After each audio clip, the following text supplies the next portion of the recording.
host nga nasa bundok eh. Unlimited water ka pala dito tayo, no? Unlimited pala eh, no? Sa host na pala to. Few moments later. Kain muna tayo guys. Dito nga pala ako kumain sa paglabas mismo ng Cavite Tunnel sa may Ternate na Sugbo Road. Tapos yung sabaw dito malaman. Pwede na! Ano po yung sabaw niya? Goto Batangas po. Goto Batangas? Opo. Sarap ng sabaw niya. Lamang loob. Nice!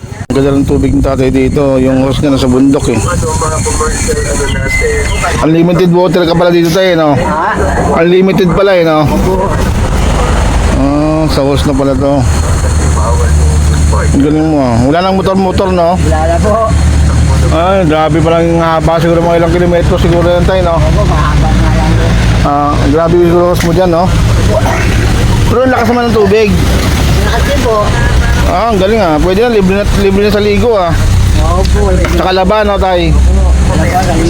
Bait tinatalian mo na lang para wag mong tawala yung tubig. Ang galing ah. Galing! Nakakamang! Diskarte mo tayo. Kami naiki pa rin sa iba yan sa baba. Ha? Mga beach sa baba, mga beach. Sa beach sa baba. O, yun ang gano'n. Galing ah. Sana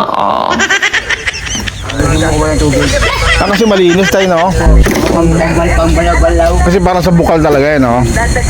Ganda ng diskarte mo ah. Ganda ng pwesto mo dito tayo, mahangin. Ganda ng anong tatay ah. Sa bundok talaga na ano tayo, no? Parang may pool siguro sa taas tayo, no? Opo. Ganda.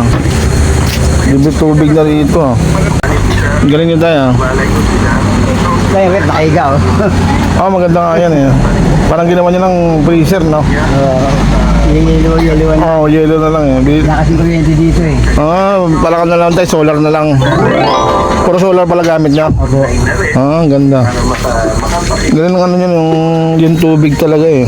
Sa bundok lang eh. Ganun diskarte eh. Yung sa kabila yung house eh oh. Paano kayo nagkabit yung tayo, yung sa bukal? Doon po, wakit ka po sa taas, sa bundok. Haba nun.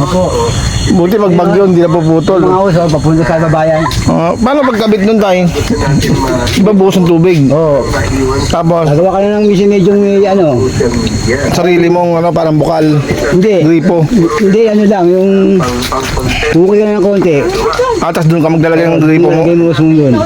Ikaw kanya-kanya pala. Oo, kanya. Hindi pwede yung iba ano sa butas mo. Gawa sila ng kanila. Ang galing tayo. Yan ang diskarte mo tayo. Tapos paglabas na ng tunnel, sa restaurant nyo na yun, no?